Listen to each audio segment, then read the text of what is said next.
ओम गुरु ब्रह्मा गुरु विष्णु गुरुदेव महेश्वरा गुरु साक्षात् परब्रह्म तस्मै श्री गुरुवे नमः। नारायणासमारंभं श्री शिवानंद मध्यमं रामानंद अवधिमहं वंदे सद्गुरु वेंकटेश्वराय नमः। ओम वंदे सद्गुरु अंतर्मुखानंदाय नमः। ओम श्री गुरु ब्रह्मणे नमः। ओम श्री सद्गुरुवे नमः।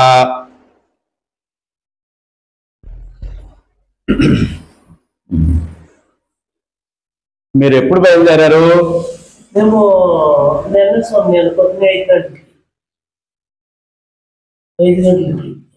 పొద్దుట 5 గంటలు బయలుదేరారు. లైటింగ్ సరిపోతుందా? పొద్దుట 5 గంటలు బయలుదేరారు. రాత్రి ఎంత టైంకి వచ్చారు? నేను సాయంత్రము 8 గంటలకు వచ్చేసారు. అక్కడ ఆశ్రమంలో వసతి లేక జగ్గంపేటలో రూమ్ తీసుకొని ఉన్నారు. అదే అదే అదే అక్కడ సౌకర్యం అది బాగానే అనిపించిందా? సరే, ఏంటి అడుగుతున్నారు? ఏంటి ప్రశ్న? ఏంటి అడిగారు నన్ను? మేము ఇంకా జనన మరణాలు లేకుండా పరమాత్మలో చేరుకోవాలా? జనన మరణాలు ఎక్కడుంటాయి?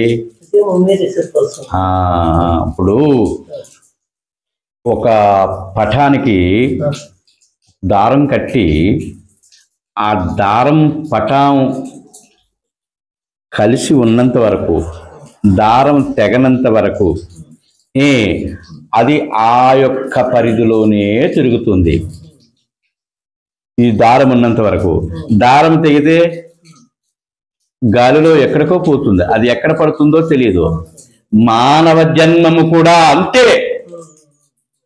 ఎందుకంటే నీవు ఈ బ్రహ్మమనేటువంటి ఒక తాడును పట్టుకుని భగవంతుడనేటువంటి ఒక ఆశతోని జనన మరణ దుఃఖాత్మకముగు ఈ మానవ జన్మము నేను ఎత్తి అనేకమైనటువంటి హింసలతోనూ బాధలతోనూ పడుతున్నాను, అనేకమైనటువంటి కష్టాలు పడుతున్నాను, అనేకమైనటువంటి ఇబ్బందులు పడుతున్నాను, బాధలు పడుతున్నాను. శారీరకంగా మానసికంగా అన్ని విధాలా కూడా నేను ఈ శ్రమలు పడి ఎందుకు ఈ జన్మ, ఎందుకు ఈ మానవ జన్మ, ఎందుకు పరమాత్మ యందు నిరంతరము ఆ పరమాత్మ యందు ఆనందాన్ని పొంది జన్మే లేకుండా జన్మ రాహిత్యం అనేటువంటి స్థితిని ఒకటి మార్గమును తెలుసుకుని అది గురువు ద్వారా తెలుసుకుని నిరంతరము అభ్యసించి ఆ యొక్క పరమపదములో ఆనందాన్ని పొందేటువంటి స్థితిని వదిలేసి, నన్ను నేను ఉద్ధరించుకునేటువంటి స్థితిని వదిలేసి ఈ నరకప్రాయముగు ఈ మానవ జన్మములో ఎందుకు నాకు ఈ బాధని విరక్తి మొట్టమొదలు మీకు కలగాలి. వేషభాషలరిగి కాషాయ వస్త్రాలు కట్టగానే ముక్తి కలుగబోదు. తలలు బోడులైన తలపులు బోడుల విశ్వదాభిరామ వినురవేమా. నేను ఎన్ని వేషాలు వేస్తే మాత్రం ఏమిటి ప్రయోజనం? నేను ఎన్ని వేషాలు వేస్తే మాత్రం ఏమిటి సుఖం? నేను ఎన్ని భాషలు మాట్లాడితే మాత్రం ఏమిటి ఫలితం? నేను ఎన్ని సాధనలు చేస్తేనే ఏమిటి నాకు ముక్తి? అసలు సాధన అంటే ఏమిటి? అసలు ప్రాణం అంటే ఏమిటి? అసలు పరమాత్మ అంటే ఏమిటి? అసలు ముక్తి అంటే ఏమిటి? అసలు జన్మ అంటే ఏమిటి? జన్మకు నువ్వు ఎందుకు పోతావు? ముక్తికి ఎందుకు వెళ్ళాలనుకుంటున్నావు? ఆ ముక్తిలో ఏమి పొందాలనుకుంటున్నావు? ఇది కదా తపన, ఇది కదా విరక్తి, ఇది కదా శోధన, ఇది కదా వెతుకులాట. అలాంటి వెతుకులాటను, అలాంటి శోధన, అలాంటి సాధనను తెలుసుకుని విరక్తి కలిగి గురువుని ఆశ్రయిస్తే ఆ మార్గాన్ని నీకు చెప్తాడు. ఏ మార్గము? ఒంటి ఎనడి చెట్టి పైన శ్వాసలనడి 2 కొమ్మలెక్కి కోటి నిరతము ఉద్వభాగంబునున్న పరమాత్మయ నిడి ఫలము కొరకు తపించనేని తప్పకుండా ఆ ఫలమును ఆస్వాదించు ఆ మర్కటమేయగును. మర్కటమనగ నీ దేహమందు దాగియున్న మారుతం. అలాంటి తత్వాన్ని, అలాంటి విద్యను నిరంతరము ఆ ఆనందాన్ని పొందేటువంటి ఆ మార్గమును ఎవడైతే అనుభవించి తపించి తపం వనర్చి అట్టి యోగి యందు నీవు ఆ మార్గమును తెలుసుకొని నిరంతరము ఆ మార్గంలో నువ్వు ప్రయాణం చేస్తే ముక్తిగాక నీకు జన్మం ఎక్కడిది? జన్మకు ఎందుకు పోతావు? శలయేరు యందు ప్రవహించేటువంటి ఆ జలము నీవు ఎప్పుడైతే అడ్డుగట్టు వేశావో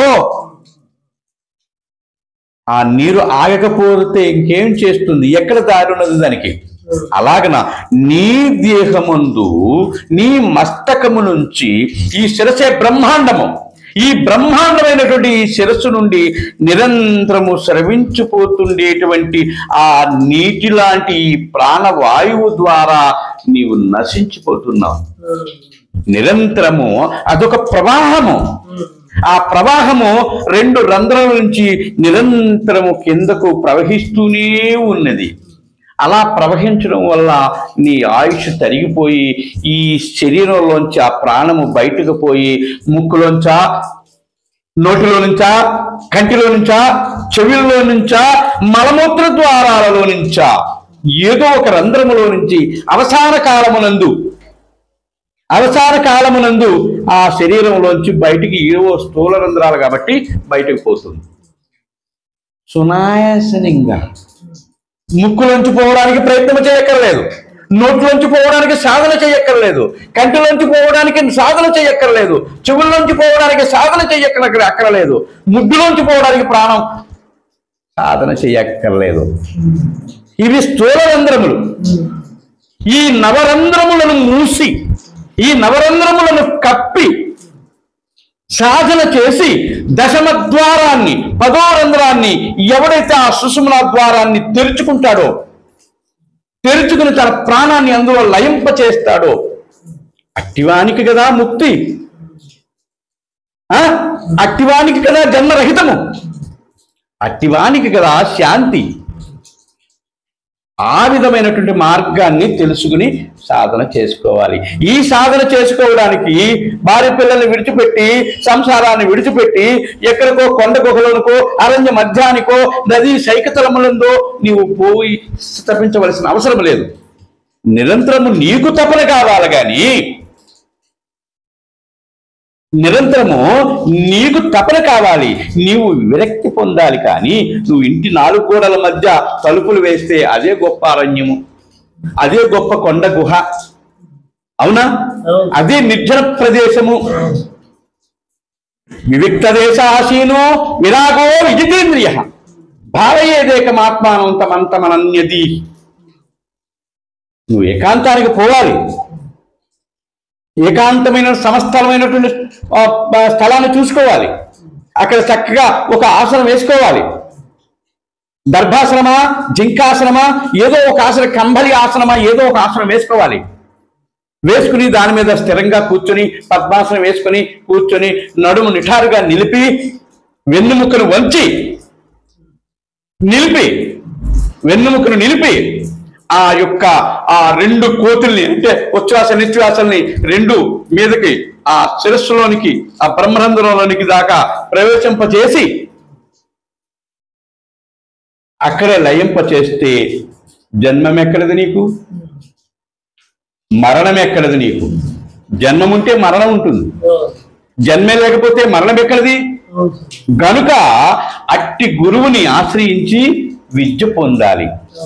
ఆ గురువుకి శాస్త్ర ప్రమాణము, విద్య, తపస్సు, గురువు, పరంపరము ఇవన్నీ ఉన్నాయా లేదని మొట్టమొదట నువ్వు తెలుసుకోవాలి. అంతేగాని ఏదో గురువు కదా, ఏ గురువు అయితే ఏం పోయింది, అదే విద్య కదా అనుకుంటే మట్టు మాత్రం నువ్వు అక్కడే ఉంటావు, నువ్వు అందులోనే పడిపోతావు, ఆ భౌతిక ప్రపంచంలోనే మళ్ళీ మామూలుగా కలిసిపోతావు. ఈ మరణ ప్రవాహం చక్రం నుంచి నువ్వు బయటికి రాలేకుండా అక్కడే ఉండిపోతావు, తిరుగుతూనే ఉంటావు. విద్యా వినయ సంపన్నే బ్రాహ్మణే గవిహత్తిని సునిచైవ స్వపాకేచ పండితా సమదర్శన. అన్ని యందు సమబుద్ధి కలిగి ఉండాలి, సమతత్వం కలిగి ఉండాలి, సమశక్తి కలిగి ఉండాలి, సంపూర్ణ జ్ఞానం కలిగి ఉండాలి. ఆడు తపస్వి అయి ఉండాలి. కొంతకాలము కనీసము 12 సంవత్సరములు తపస్సు చేస్తేనే గాని నువ్వు గురువుగా స్వీకరించనక్కర్లేదు. ఎందుకంటే తపస్సు చేసేవాడికి సర్వం తెలుస్తుంది. తపస్సు చేసిన వాడే అన్ని పొందగలుగుతాడు, సంపూర్ణ జ్ఞానాన్ని పొందగలుగుతాడు, ఆ విద్యను పూర్ణంగా నీకు అందించగలుగుతాడు. అంతే తప్ప అన్య విద్యలకు పోయి శరీరాలను నీ జన్మలను వృధా చేసుకోకుండా నిరంతరము ఈ పొందినటువంటి విద్యను సమస్త సందేహాన్ని విడిచిపెట్టి శుభ్రంగా జాగ్రత్తగా చక్కగా సాధన చేసుకోండి నాయన. జన్మ కడతీర్చుకోండి. ఈ జన్మలోనే మీరు మోక్షాన్ని పొందగలరు. ఓం శ్రీ గురుభ్యో నమః.